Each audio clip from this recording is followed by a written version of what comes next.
வணக்கம். திருக்குறளின் முக்கிய வினாக்கள். திருக்குறள் முதலில் அச்சிடப்பட்ட ஆண்டு 1812. திருக்குறளின் முதல் பெயர் என்ன? முப்பால். திருக்குறள் பொருள்பாலில் உள்ள குறட்பாக்கள் எத்தனை? 700. திருக்குறள் காமத்துப்பாலில் உள்ள குறட்பாக்கள் எத்தனை? 250. திருக்குறளில் இடம்பெறாத சொல் என்ன? தமிழ். திருக்குறளில் இடம்பெறும் ஒரே பழம் என்ன? நெருஞ்சி.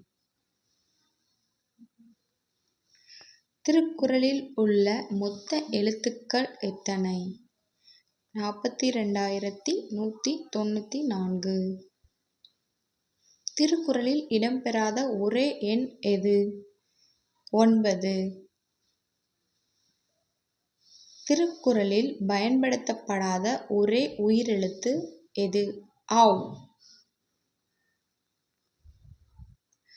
திருக்குறளை முதலில் உரை எழுதியவர் யார்? மணக்குடவர். நன்றி.